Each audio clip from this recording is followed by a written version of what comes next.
Welcome to Team Wrong Answers Senior Design Demonstration video. We're going to start off with Aidan explaining how our testing rig is set up. Okay, so this is the setup for our fingerprinting / deterministic region.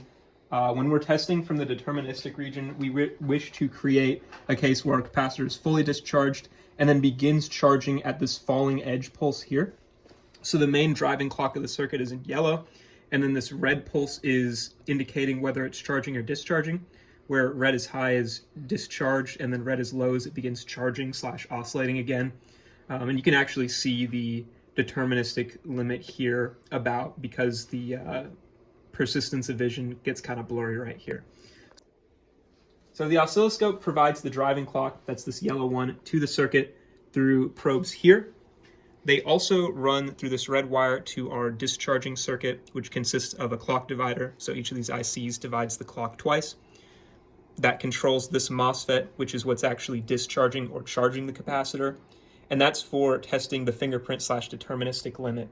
If we wish to instead test the return map, we disconnect this yellow wire so that the capacitor never discharges, and we can run it for a long time and record it and then generate our return map, which is our little triangle guy. So enough of that nerd stuff. How do we visualize this?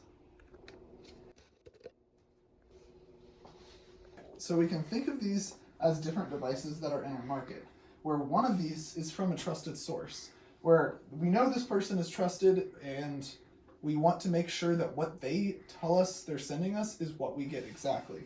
This is important because you're not always able to track what's moving in the actual market. So having a digital way to do that is really, really valuable, because when you receive it, you will know for sure that, like, wait, are they moved?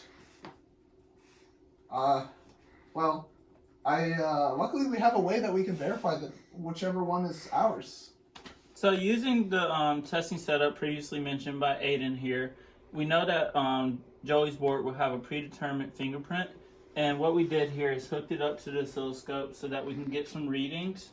And in order to get the data that we want, we just try to get a single here, save that to our USB, and then plug it into one of the computers that has the software already installed through MATLAB, where we will then analyze it through that software code. So taking the data from the oscilloscope that we just grabbed, we're going to go into MATLAB, run our code, and it's going to ask us to grab some CSV files. And these last 3 files are going to be our 3 separate runs. As you can see, the first 3 bits here are all ones. The second, or the following 2 bits are going to be zeros. After that, it's going to be another set of ones, and typically around like the 6th or 8th bit, there's going to be some variance from this original fingerprint that we got from Joey's board that we're comparing against. And if you want to see, it follows that 3-2-2 pattern that we're talking about, and it even goes up to the zeros. But once you hit this, let's see, 8th or 9th bit, that's where we start to get some variance and some change in the waveforms. According to the results from Isaiah, this is the same PCB board and same testing setup we had before. If either the test rig or the PCB board was tampered with, it would change the fingerprint. And being able to identify this was the primary goal of our project. I'm not so sure about this board, so I'm going to verify it by taking data from the oscilloscope. This is the data I just pulled from the oscilloscope. As you can see, there are 4 ones, 1 0, 3 ones, 1 0, and a 1. Now, compared to the previous run, there are 3 ones, 2 zeros, 2 ones, 2 zeros, and a 1. This is not the same PCB that we had originally.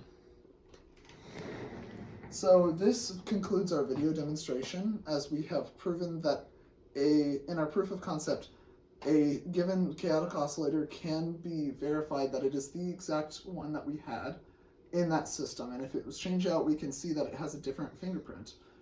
This could be implemented through an actual system by having a subsystem that does very similar things to what we do, and they can essentially run very similar tests just to make sure that they have the same conclusion, same fingerprint as before.